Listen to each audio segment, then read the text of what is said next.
Okay. Awesome. So now there should be a little button. It says start. I started it. Okay, so it's recording? Yes. Okay. All right.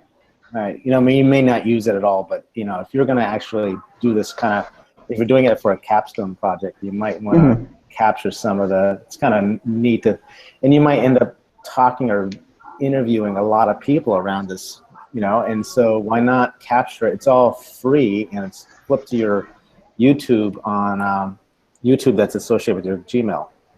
Yeah, I didn't know that. That's very cool. This will be really helpful because one of the things is we have to document like all the work that we're doing and all the people that we're talking to. Yeah, I mean, you could, you know, if you wanted to at certain points, you could probably download some of those and you could edit a small, you know, anyway, that's up to you. You know, there's a lot of things you can do with it. But anyway, so, all right. Well, who else is going to do this with you? Because this is a lot of work. Yeah, so for about a month now, I've been talking with some people in my school district, and we have a couple of teachers. So obviously, Mr. C. We have one of my art history teachers, Miss Moore, an English teacher, math teacher. We also have a board member, a person who's on the Education Foundation for Plano. They're a member of that board. And we also have the man who created, his name is Jim Hirsch. He's one of the guys who created the school that I'm in. So he was a crucial part in, oops. Sorry, hang on one second. You there? Yeah, I'm here. Okay, yeah. So those are the people that we're working with, and I'm also developing a panel of students to help me get a student's perspective, because I'm not the only kid who's gonna, you know, first off, I'm not gonna be going to the school because I'm a senior in high school, but I want the perspective of other kids so that, you know, we get different views of what different people want.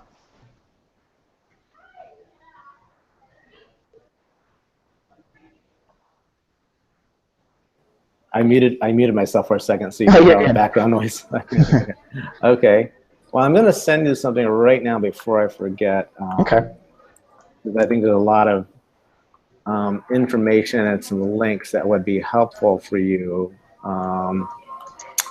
Let me. Okay.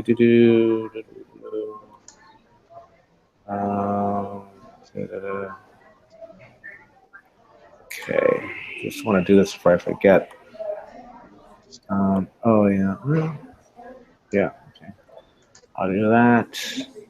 And I just put this together for another friend of mine.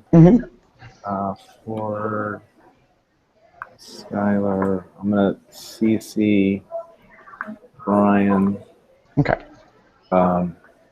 His Gmail account, I guess. And let's see.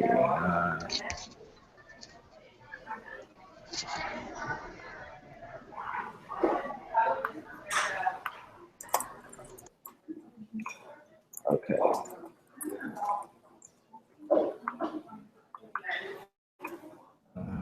Let's see.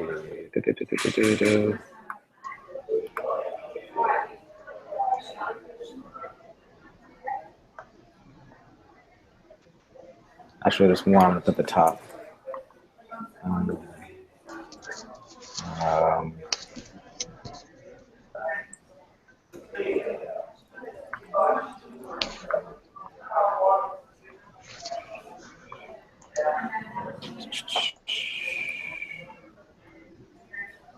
That won't work.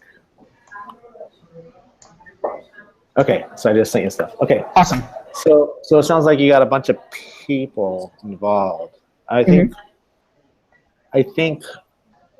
one of the things that will make, so if we think about, I mean, there's two parts to this. I think is one is just the idea and building the idea, and then there's, well, three things. So one is, so I would write, you know, take note of this because I think these will be important things. Yeah. That are, so one is the idea.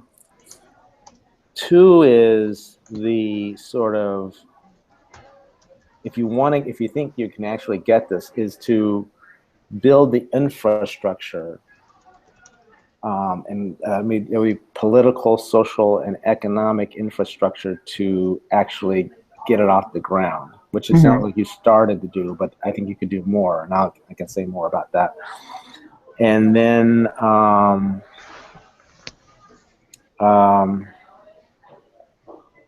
well, actually, oh yeah, so I'll leave it at that. A couple things before I forget around the infrastructure. So it sounds like you have an advisory group of students there. Is that what you said? Yes. So I've created a list of students that after Thanksgiving break, I'm going to talk to, and I have a document of questions which I can share with you. So basically I'm asking two different groups. I'm asking kids who are in my untraditional high school to get their opinions and their views, and then I'm going to ask kids who are in traditional high school, because it's not really, the kids that are in my high school, they don't really have a lot of the structure that's in a normal high school, so they may think differently than a kid who's in a traditional high school. And it's a next gen high school, so it's kind of aiming towards kids who are in my high school. But I gotcha. So anyway, what you might consider doing, and I could help maybe facilitate this, we'll see, is to create a external advisory board of educators that are already doing, they're already, I mean, you're going to need to evidence that you know what you're talking about. You've talked with lots of people, you're getting a lot of input, and that, you're getting advice from people who are sort of well known and well respected around the country. I think that will help a lot. Okay. So I could rattle off, and I will right now, so you can jot, because sometimes we don't take note of these things, we forget to get back to them. But so off the top of my head would be Rob Reardon. So do you know about the high-tech high schools in San Diego? I read a little bit about them, yes. Okay, so high-tech high, San Diego. Big picture learning is huge and big. That's all around helping students, and I have the links to this in the document I sent you. Okay. Helping students pursue their interests and passions. They've been doing it for about 20 years ago, but they're really well connected, and they're also well established and connected with the education world, but they're also well established with foundations, which is not a bad thing, by the way. Because often you would need, it's okay, you want to try to design the school so they can survive and be sustainable within your current school system, but often to get them going, as is the case in this proposal or this competition, is that often you need some money to get it going. So, but it's nice to know what that connection with foundations is like and how it can support you. So with that said, I think an advisory board of educators across the country will look very good on the proposal. With maybe even letters of support, right? Yeah. Like, I'm in support of this. And maybe even saying that they'll become an advisory board for the following 5 years while you're developing the school, right? So that could really benefit the proposal. Tell me, how much time do you have, and what would you like to talk about today? Because I could talk about a lot of things, but I want to make sure I'm talking about things that you want to talk about. So I have until around, let me check when my first, I'm going through my schedule and seeing when I have my first seminar.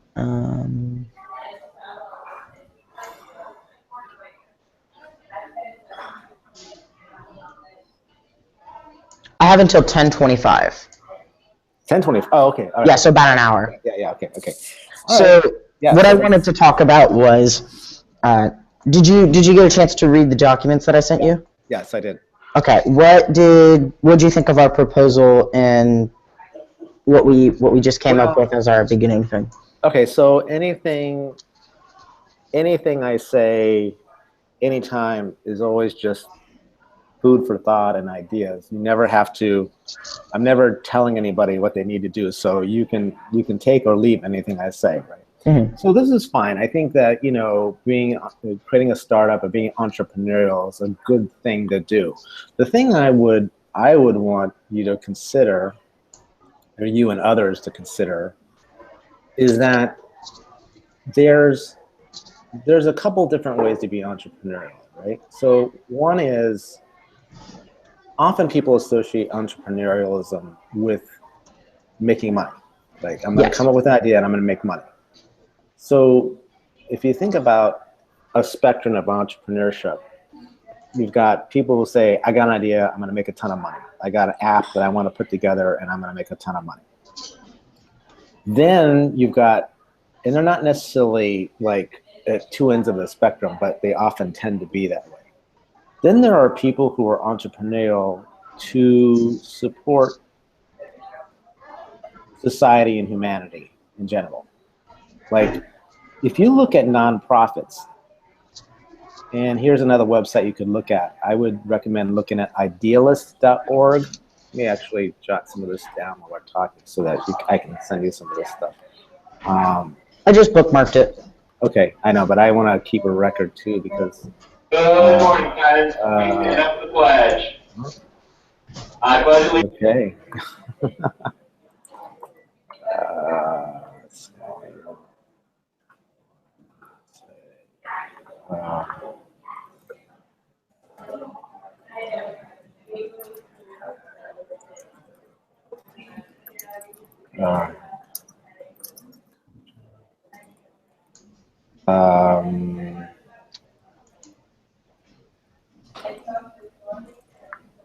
Okay.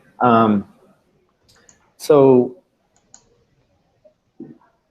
are you still there? Yeah. So you were talking about the society and humanity part. So right. So,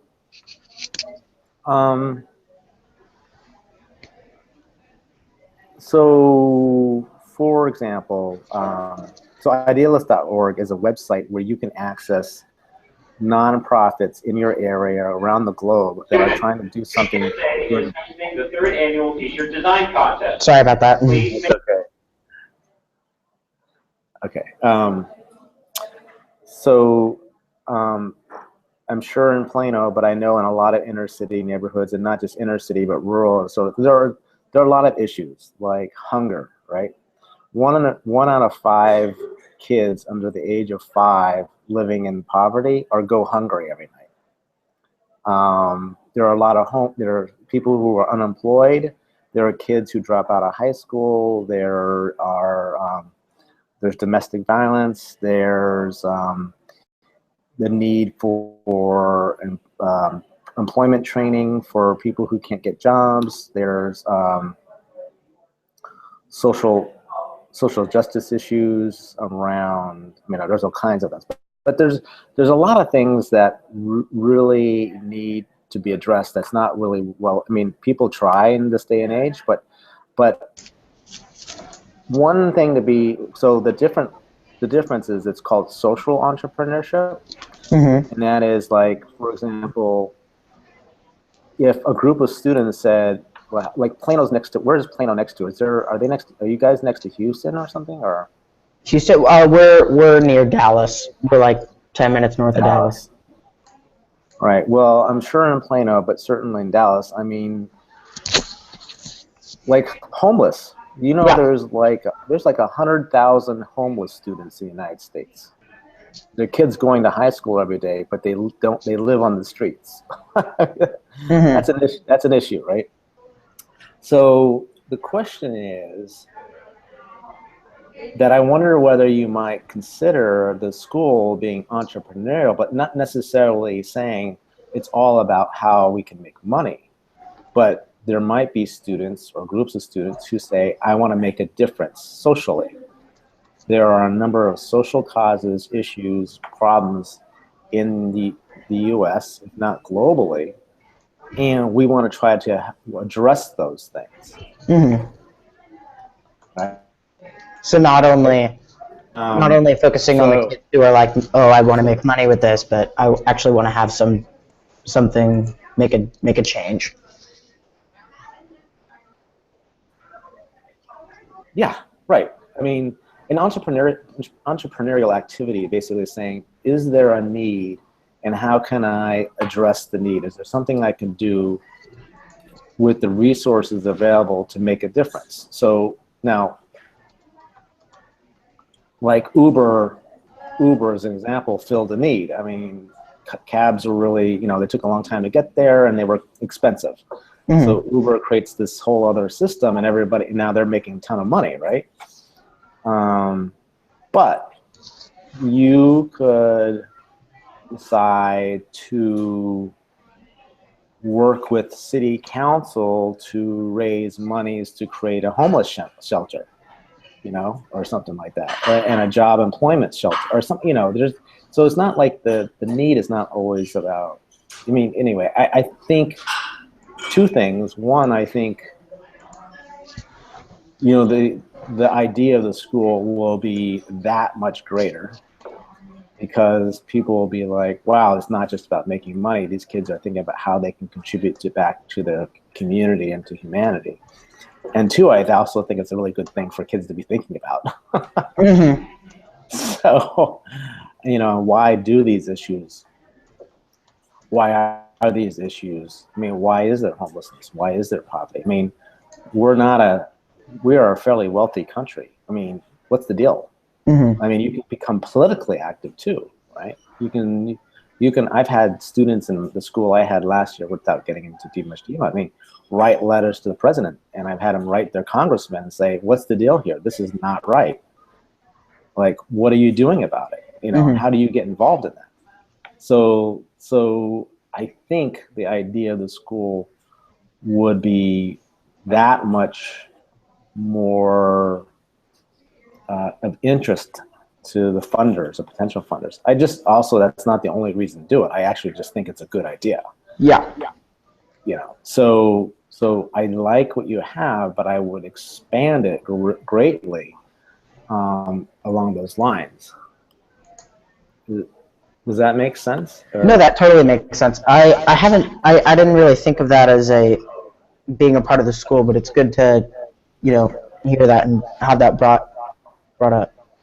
Yeah, you can think about it. You don't have to always agree or anything like that right away, but you think it should. So I'm going to show you one other thing, and I'm going to show you and one thing I think you need to do is get familiar with a lot of these school designs, because if you can reference them in the design of yours, then you're letting the funders know that you're not just coming at you have an idea, but what else is going on nationally, and you're able to show how your school connects to those ideas or builds on them. So I'm going to show you a little website. I sent you the link for this, but I'm going to show you a little something about this. I'm going to try to share my window with you again. Okay. Hold on, let me see. And so do you see this? Yes. So has Brian talked about this place at all? No, he's not. Okay, so this is in Des Moines, Iowa, but it looks like they're trying to grow this kind of idea of a school in other parts of Iowa. But I've been really interested in this, and it's interesting that it's a teacher, I believe, and a district administrator created this sort of program for other students in the school. So it's not the entire school, but it's I don't know how many they have, 20 or 30 or 40 students. But the idea, let me show you. I'm going to show you a little quick video. It's not too long, but I think it'll be helpful. So before watching the video, in a nutshell, teachers, students, and the community get together and they start to brainstorm what the need is of the community. And they create a pool of those projects. I don't know how many there might be, 50, 75, 100 of them. And then kids or students can decide if they want to do any of those projects. So it's just an interesting idea, I think, to think about. So it's only 3 or 4 minutes, but let me play it, and then you can see what I'm talking about here. Let's see. Thing that makes Big so awesome is its project pool. The project pool is a place where community members, students, and faculty all rain down ideas into the pool about what kids should be working on. It's the way we build our curriculum. And what I really, really love about the project pool is that choosing things from it guarantees that students will really love the projects that they're working on. And now you might be asking to yourself, how do you make sure that the project pool is only full of the most awesome investigators? Well, we're really lucky in that we employ a kind of lifeguard. And that lifeguard is our team of strategic partner developers. And these people go from business to nonprofit to government agency looking for projects, asking them, hey, where can we put our students? How can they help you? What are you working on? What's worth doing? And I love that. We have partnerships with companies like the Gazette, architectural firm Shy Pattern, Van Meter Industrial, Hughes Nursery, Trees Forever, and all sorts of fantastic companies located right here in the corridor. Once a group of students looks in the project pool and says that something is really awesome and worth working on, they run it through 3 filters. And these filters are, first and foremost, that the student really loves the idea. They've got a serious passion for it. The second filter is that the project itself is interdisciplinary. Are you going to learn some math? Are you going to learn some social studies? Are you going to learn some science? Are you going to combine that with art? Or could you combine all of the subjects together? And finally, is there an external audience for this project? Is there someone out there who has a vested interest in not only the product, but the actual process that you're going to go through to learn this material and get this project done? Okay, so that's a quick overview. I mean, so one of the benefits, again, you don't have to adopt that necessarily, but I'm just throwing it into the pool of ideas, is that now you're getting the community involved in the school. We have something in play that we're using similar to it. We in, I believe it was 2010, the school district created a, let me try and find it. They basically went out into the community and did similar things, but more focused on what you want to see the school district build as far as schools. What do you want it to have in it? So from that document, this school was built. So they said they really wanted interdisciplinary learning.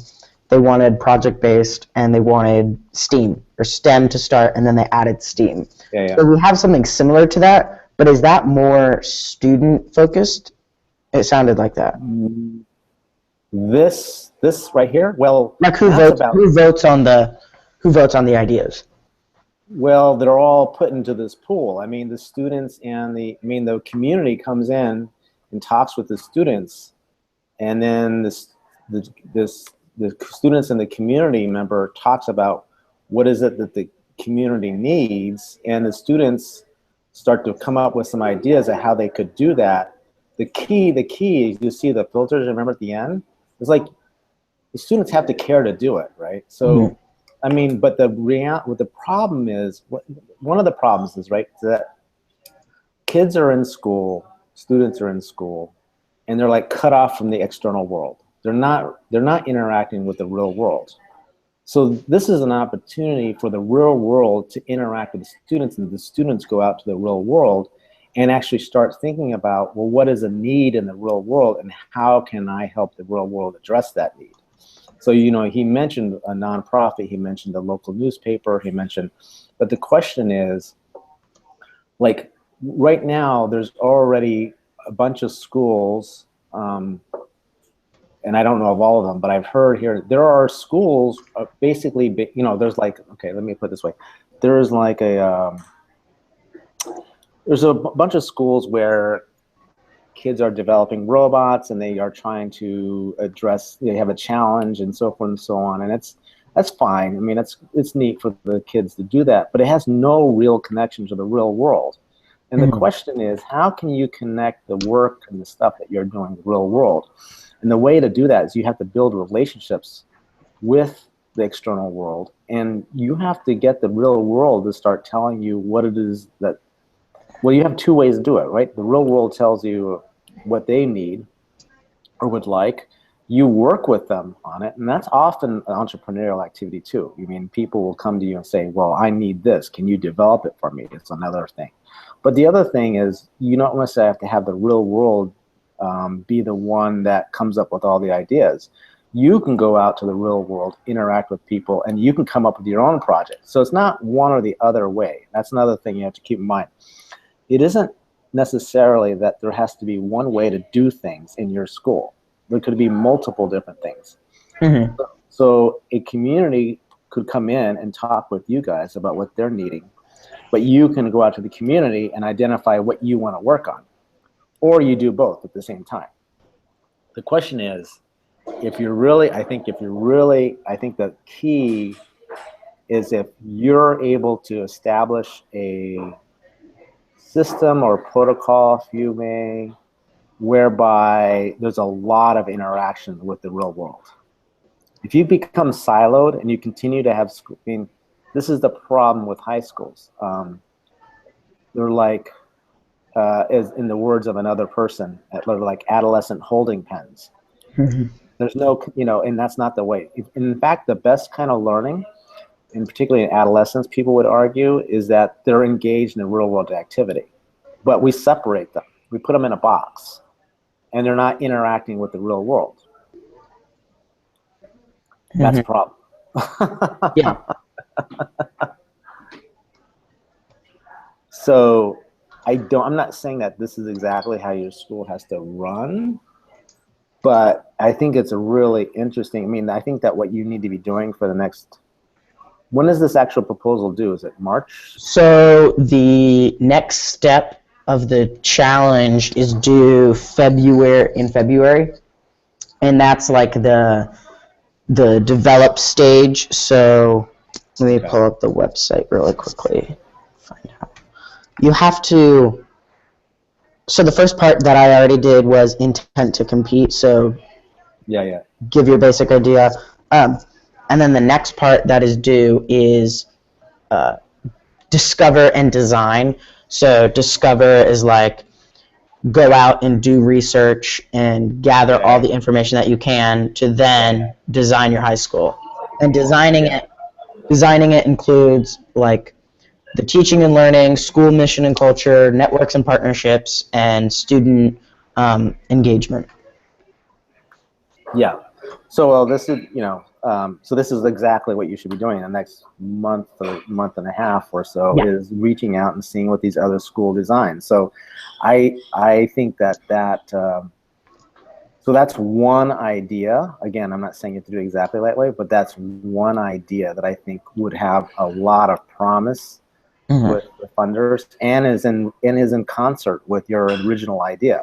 Yeah. Right? Was there anything else that you saw that we're kind of, because we want to stick to this general, create a school for entrepreneurs, teaching them how to succeed in the world, and the real mission and goal of it is if a student after high school wants to take what they've done in high school and build a career out of it or actually start a company, we develop the relationships, we develop their products, and we send them off. So they know everything that they can go take a risk with what they want to do. Right. Well, the Big Picture School in Rhode Island. I think you're muted. Oh, yeah, sorry. You hear me now? Yeah. Okay. The Big Picture School is interesting, and I think there's some things you probably could build off of that. A couple things I would build off of that is that I think there's a value to having kids explore what their interests and passions are, because it'll give you energy to create or develop whatever you're creating or developing. And if you don't know what you're interested or passionate about, it's kind of like you're like going through the motions. And that's not good. So I think there's a component of it where you say, well, what are you really interested in? And if you're really interested in computer programming, or if you're really interested in trying to solve world issues or social issues, or if you're really interested in designing games or interested in education or whatever it might be, that will help you guide you in sort of the kinds of enterprises, startup things that you would want to develop. Like if I were to tell you there's a real, you could really make a lot of money making miniature cars. Well, you may want to do it because you'll make a lot of money, but I'm not sure you'd be so engaged in it. But if you really love music, then you should probably be more likely like creating music or developing a record or something. Yeah. So here's another couple places to kind of think. So at the big picture schools, there's actually students, they've created nonprofits. So if you think about the creation of things, the students can create nonprofits. So, whether it's for-profit, nonprofit, still I think it's kind of interesting question. There's, have you read the Young Chao book? CHAO? No, Mr. C gave me a book that I'm reading right now. It's called Starting Up. Oh yeah. 10 critical lessons from 10 new schools. Yeah. No, I would recommend. Let me send you the link to this. You would definitely want to probably refer to this. You're going to need to refer to various things in the proposal. Mm-hmm. So this would be kind of one of those must references, I think. Yeah. Pull it up here. Hang on one second. I'll be right back. Yep.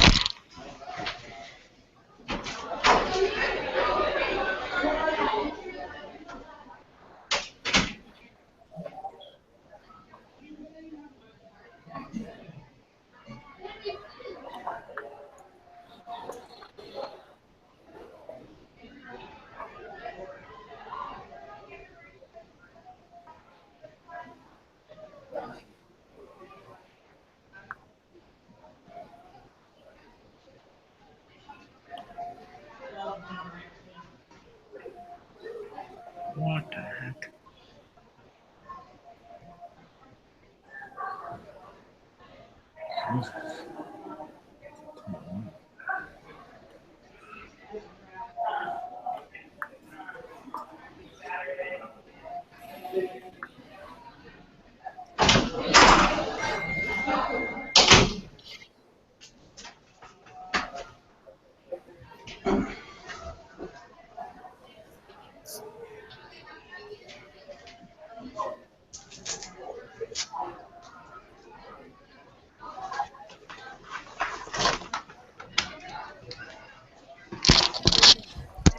Sorry about that. My computer was about to die. I had to grab my charger. Yeah. Okay.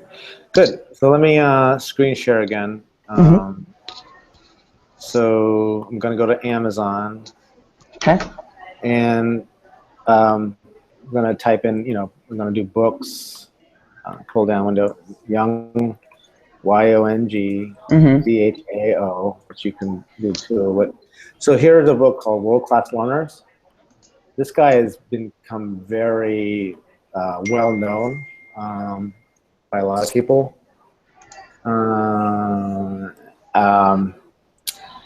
And you see the book is all about creating entrepreneurial students. I mean, the whole premise of the book is that we're teaching students all this stuff that really doesn't matter. And if you really want to teach stuff that matters, you teach them how to be entrepreneurial. So it's almost like that's right in line with what that'd be a huge reference for you. Yeah, that's big. So, but there's a lot of stuff like that. But that's the other thing in the proposal you're going to have to do is you're going to have let people know that you know who's writing about this, who's thinking about it, who's doing it. Those are all important things. So it's a little bit of work to do the next month and a half is find out who's doing this.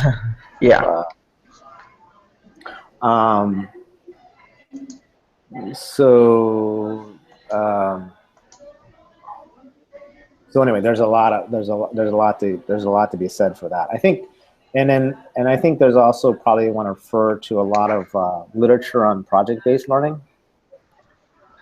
Yeah. Problem-based learning, which you probably guys are getting somewhat familiar with at the school there, I would assume. Yeah, we've that's kind of what we we're like all project-based learning, so everything that we do is in projects. But I think with the school, what we want to do is we want to call it challenge-based learning instead of project-based learning, because we want to, we're going to have to give the kids in the beginning, we're going to have to give them projects to do, because they're going to need to learn how to think like entrepreneurs, how to be entrepreneurs. But at the end, maybe during their senior year, we want them to go out and create their own projects or find a challenge in the world and go tackle it, So here's something that I would also think about right now. So in some schools have senior projects, like you have a senior capstone, right? Are you Yes. a senior right now? Yeah, I'm a senior right now, so this is my senior capstone. Yeah. Well, see, I think so. This is something else to think about. What happens is people end up having seniors, like at the very end of the senior year, do a project. Mm-hmm. And the reality is they should be doing it all the time from ninth grade on. Like, why are you waiting till senior year? That doesn't make sense at all. Yeah. Because the way you really learn about something is that you're always doing it, and you get better at it the more you do it. So to have it happen just at the end of the senior year, you're like, why are you not doing it the entire previous years? So I would think about that. It may not be as grand a scale. You might be working in teams or with groups, or for example, freshmen and sophomores might be working with seniors on projects, so they learn how to do it. Mm-hmm. But there's no reason that you should be waiting till the last year to do it. That's a big mistake. Okay. I just FYI. Mm-hmm. It's like all of a sudden say, wow, that's great. I wish I was doing that the entire year I was in school. It's like, yeah, that's too bad, huh? Mm-hmm. Well, yeah, you find yourself, you don't, a year sounds like a lot of time, but there's there's a lot of stuff to do. If it's a good thing to do, why aren't you doing it the previous years? That's that's interesting to think of. Right? Well, people get better, and that you might also want to build into this. So there's a whole literature on apprenticeship and learning through apprenticeship. And so what I mean by apprenticeship, which you probably know, but I mean, is that you learn by doing something side by side with somebody who knows how to do it better than yourself. So, for example, here's the problem with school, right? And you could actually point this out, and I would make it a part of your school too. Again, anything I say, you can decide to take or not. But is that, like, the way school is designed, like if I say, I want you to learn how to build a house, okay? School would probably give you a textbook and have you read chapters 1 through 10 and write essays and take a multiple choice test and to see whether you learned how to build a house. But the question is, do you really know how to build a house? And the only way to know is by building a house. Yeah, right. And you do it with other people who can show you how to build a house. So think of it that way. If you're going to be if the school is all about entrepreneurial activity, think about how you're getting kids coming in as ninth graders and apprenticing with other people on how to do it. So the ninth graders could be working side by side with the juniors and seniors or other community people. I mean, that's the other question too, is maybe the students are actually working with adults in the community to develop these things. Maybe you're not doing it yourself. It's actually kind of interesting. Okay. Think about that. And these are just big, open-eyed. And again, it might not be one way or the other. I mean, these are options. I think actually more options, not too many, but more options is better. So you, for example, might want to work with a community, a nonprofit who's trying to develop ways to combat hunger or poverty or whatever in the neighborhood. But you say, I don't want to do that. I actually just want to do my own thing, which is fine. But you have a choice. Okay.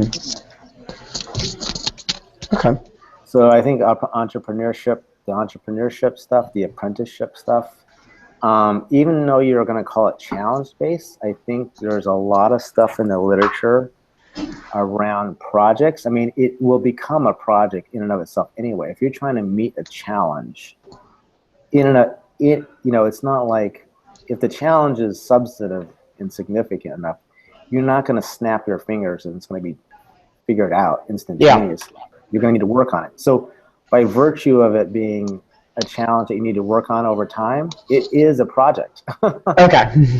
Right? And there's a lot of literature around how projects should be designed so they really support learning.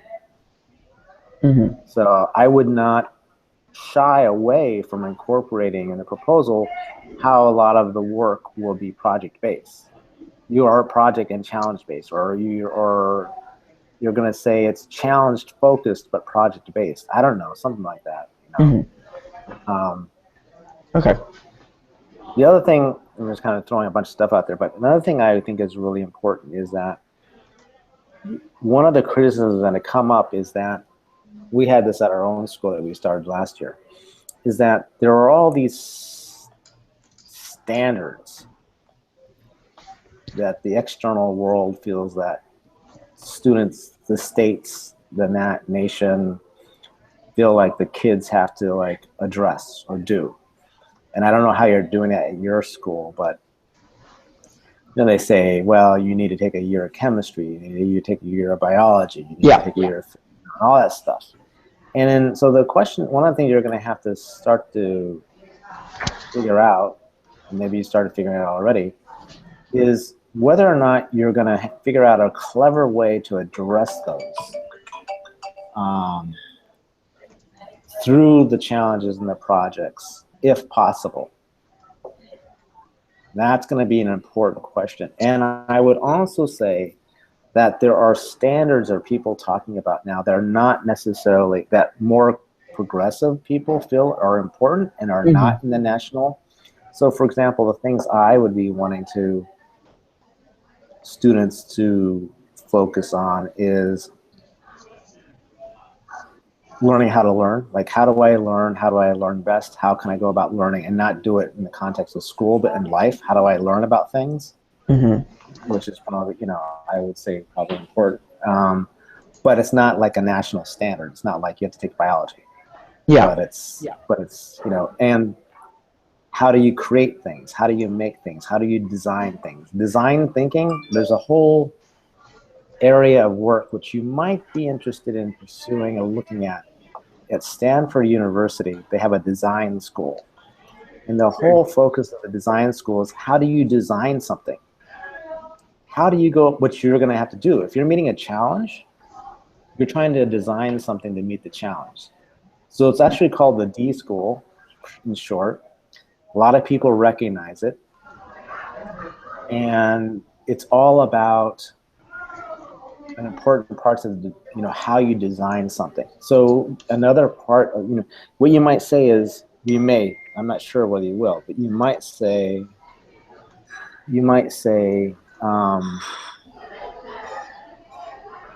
we're gonna focus on some of these core interdisciplinary topics, but we're gonna go way beyond that. We're gonna think about creation and being creative, designing, problem solving, 21st century skill stuff.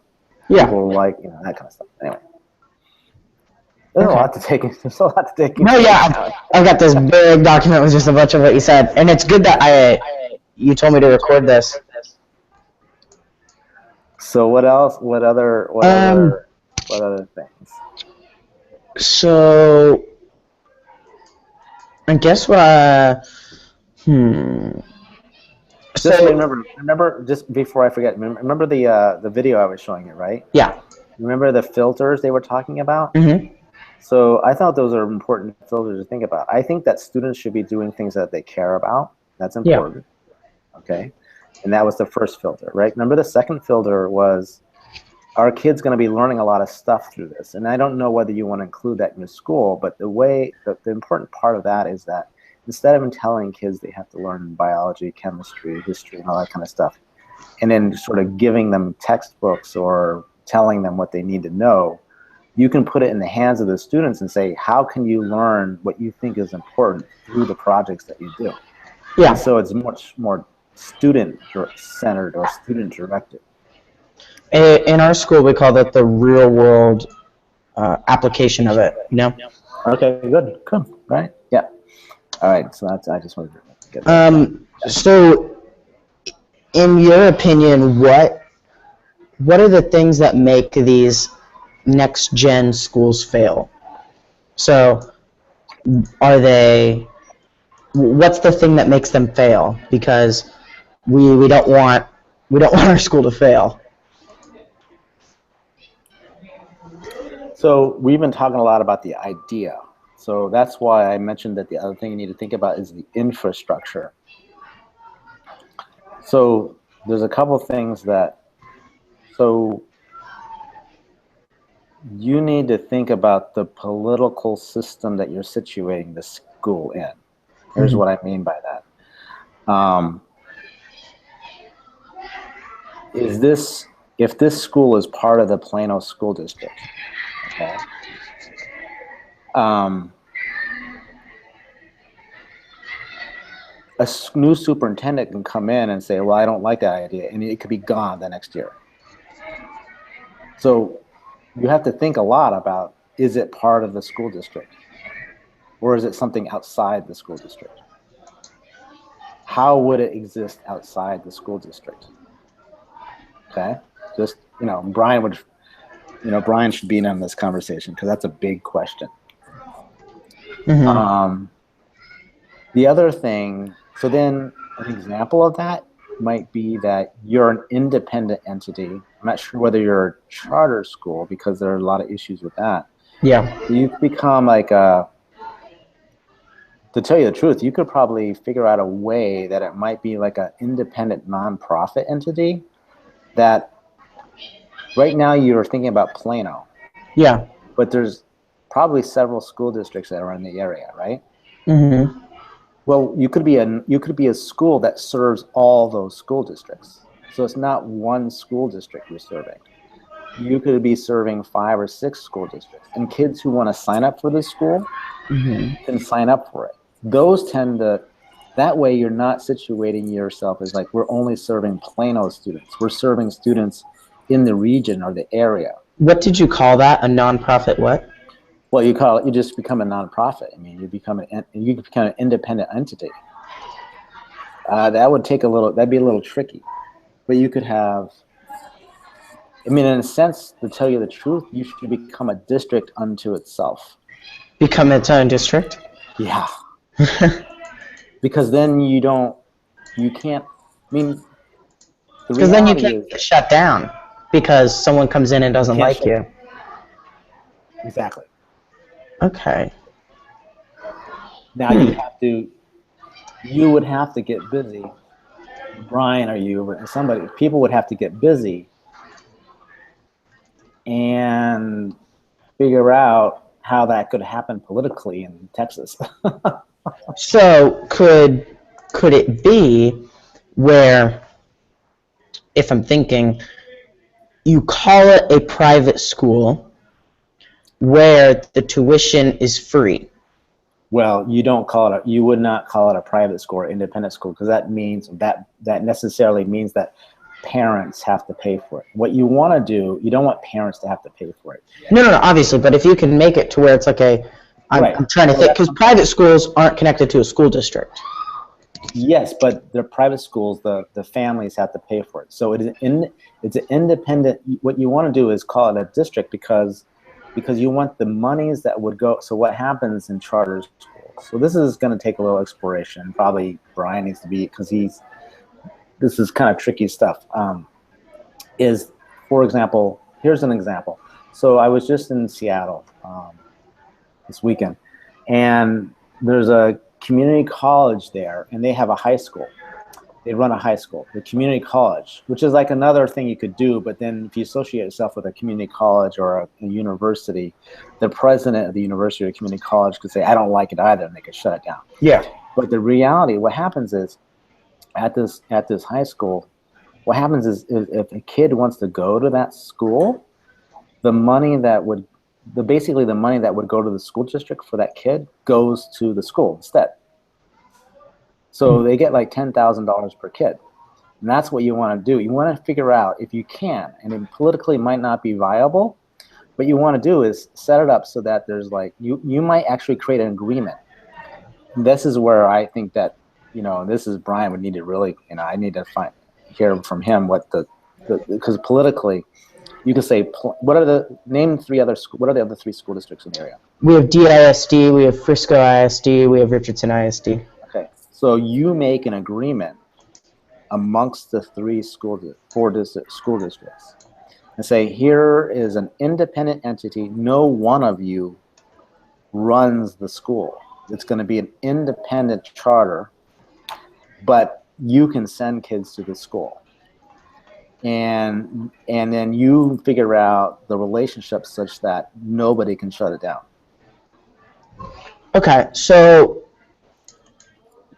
kind of, let me explain to you what we have at our school, kind of, and if I'm hitting on the similar. So the difference between a charter and a district school is the district gets funds from the state to run that school, right? Well, also the local community. So Yeah. you get from the state and the local community. Yeah. And then a charter school doesn't have to go through the district. No. Okay. Charter school is independent. But, Yeah. you know, there's problems with charter schools because there are problems with charter schools. Because often what happens is the charter schools in states are required to fulfill certain obligations that the state expects that sometimes stop it from being innovative. So in a sense, you want to become you don't really want to be a charter because you don't really want to have to do do all the hoops that the state wants you to do. You want to become independent, if you can, somehow become independent with an association with multiple school districts that give you the freedom to do what you want to do. So the way that our school works is they call it a hybrid mix of charter and district school. So we got an endowment from Texas Instruments of $5 million over 5 years. So each year, $1 million is put into our account, and we're basically started a clean slate. And the district only pays for the teacher salaries. Mm-hmm. Everything else comes out of that sponsorship. So the way that we can't get shut down because the district doesn't fund our school, they only pay for our teachers. Yeah, what if they say we don't want to pay the teachers anymore? So what they did was they made an agreement that if the school lasts this long and your seniors graduate, we'll sign like a 10, I think they have a 20-year contract or something to keep the doors open now. Okay. So we could do something similar to that where it's sort of this contract between all the districts of if it meets these requirements, it stays open for this many years and you fund it for this many years. Yeah. So anyway, it's something interesting You're muted to think again. About. Is that better? Can you hear me? I can't hear you. Can you hear me now? Hello? Hello? You don't hear me? There we go. Okay, all right. So, well, anyway, it's without getting into it too much right now. What I'm saying is, you want to think about protecting the school so that you have the freedom to do what you want to do, and you can't be, you have the freedom. You just need to think about that. Okay. So maybe the structure you have there with your school works, but you have to be thoughtful about that. Okay. I think it's kind of interesting too to think about how you're going to serve multiple districts possibly. Yeah. Yeah. So anyway. Okay. What else?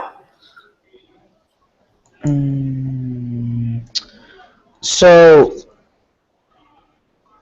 you're a college professor, correct? Yeah. Yep. Okay, so what are the five most important values for a high school graduate, in your opinion? Values? You mean things I think they should be able to do or know or anything like that? Yeah, like what are the 5 values that they should have in order to succeed in college, in the real world? Well, okay, all right. So I'll try not to be too long-winded about this. Let's see. First and foremost, I think that they should develop a sort of reflective cognizance around themselves as they should have a sense of agency.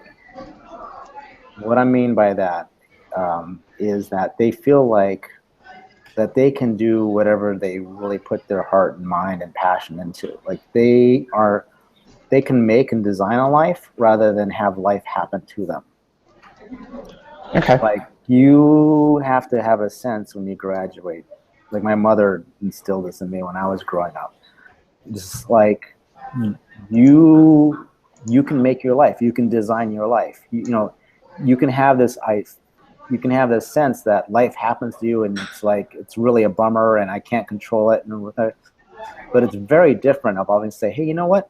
I can make my own decisions. I can design my own life. I can decide what I'm passionate or interested in. I can make change. I can make differences. That is a huge, and I don't think a lot of kids have that. So one is a sense of agency. Okay. Like you're an agent of your own life. Yeah. You can make your life what you want it to be. That would be first and foremost. Second, I think that schools should help kids start to say, well, what are my interests and passions? And how do I explore those interests and passions? How do I pursue those interests and passions? And what are they now? And how do I keep an open mind to what they might be in the future? Because it's not like you're going to come out of high school saying, well, you know, I'm really into painting, let's say, or drawing, or I'm really into building race cars.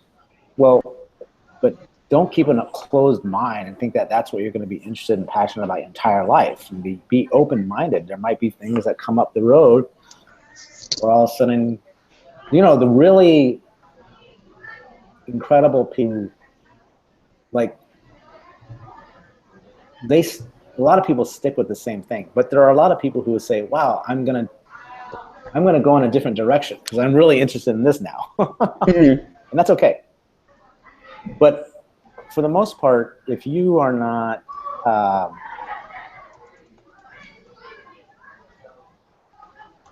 mean, I think that there's a notion I have, whether you use it or not. There's an idea that I've been sharing quite a while now called the generative life. The what? Generative life, the generative life, which means that you have a sense of agency and that you are designing your life around your interests and passions. So you love what you're doing. I mean, why do you want to be doing stuff that you don't love doing? I mean, that's not exciting or not interesting to you. The people who are really, really, I mean, you know, you shouldn't be wasting your life that way. Yeah. So you need to, you know, what does it mean to kind of explore and pursue my interests and passions?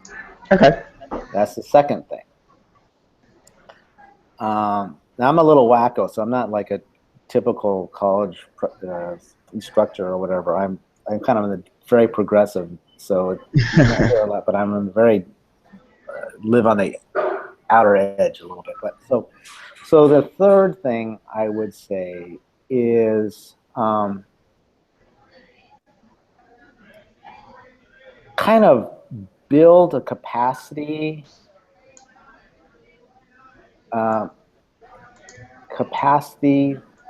to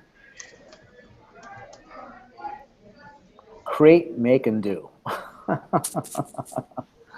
So, like if I decide I want to design a school, like you understand yourself well enough, and you sort of understand what does it mean to actually create or make or do something. How do I create? Can I create? Like, can I design a car? Can I think create you're muted. Oh, sorry. Again. Am I back? What? Am I back? I can't hear you. Am I back? There we go. Okay.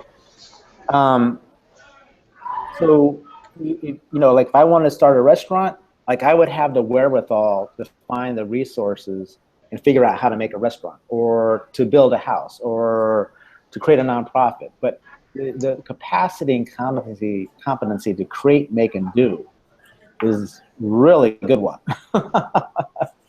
Because I think that a lot of really generative, I'll call it again, generative activity is when you see people creating, making, and doing things, right? Yeah.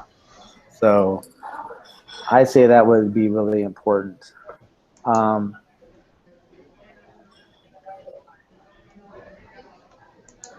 would say next would be the ability to be reflective about you, yourself, and others, and cognizant of the interplay, the relational social interplay between your own feelings. It's sort of like interpersonal, like if you look at how, well, there's a whole area on emotional intelligence and social, social cultural awareness and social intelligence. There's a whole bunch of stuff around that area. But it's like, if you can step back and be reflective, like, how am I feeling right now? Do I feel okay? Do I feel good? Why am I feeling like this? And what's going on with this person? And how can I interact with this person in a very productive and proactive way? So that I'm not putting blinders on myself. I'm not being a bad person. I was going to say something worse than that, but anyway, I'm not being a bad person.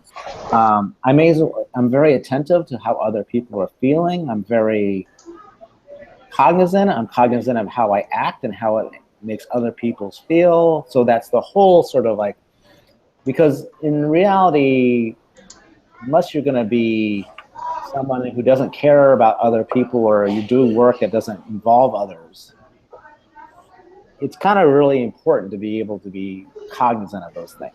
Yeah. And again, Okay. not just of your interaction with others, but also like yourself, knowledge of yourself. If you look at Howard Gardner's stuff, which you don't really need to read all this stuff, but he would call that interpersonal and intrapersonal intelligence. Like, people, you can go a long way in life if you have those capacities. You can't, there's a lot of problems you can run into if you don't have those capacities. Mm-hmm. So that's 4. You said 5. 5. I would say, well,